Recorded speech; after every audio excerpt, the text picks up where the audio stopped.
डाळिंबाच्या प्लॉटला फुगवणीसाठी काय वापरलं ते? आपण डाळिंबीच्या प्लॉटसाठी एक आपलं हे तिसरे पीक आहे. प्रत्येक वर्षी आपण एक साधं कोण घेऊन बावून द्यायचं, कोण शिट्टी पोट्यास नेमणं पोट्या द्यायचं. पण त्यावेळेस आपला रिझल्ट काय असा भेटला नाही. पण ह्यावेळेस जो व्यापारी येईल ती प्रत्येक व्यापाऱ्याचं म्हणणं येते की तुम्ही काहीतरी वेगळी ह्यावेळेस वापरणी केली आहे बागाला. चकाकी म्हणा, फुगवण म्हणा. कारण आपल्या प्रत्येक झाडाला 30 किलोच्या आसपास माल आहेत. काय जरा 40 पण आहे, कायला 20 पण किलो माल आहे. पण त्या मालामध्ये साईज लय आली आहे.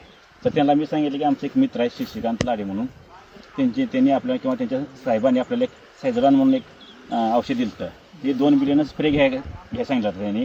आणि ती स्प्रे घेतल्यावर एवढी चकाकी आली की वाटत देखील नव्हतं मालाला एवढी क्वालिटी येईल किंवा एवढं साईज येईल. हो, साईजला भरपूर फरक वाटला आम्हाला. वाटतं 150-200 फायनल जाईल, पण 300, 350, 325 आसपास माल आला आहे. जसं झाडाच्या मानानं साईज भरपूर आली, लोड भरपूर आहे झाडाला.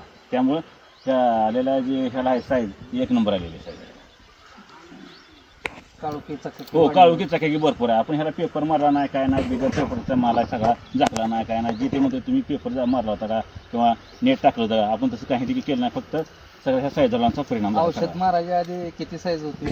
अहो, लय साईज कमी होती. जी ते माझं तुझा माल सगळा कॅरेट होत जाईल. पण आज आपल्या मालाची कटिंग 0 कटिंगला 96 रुपये चालू आहे. 0 कटिंगला.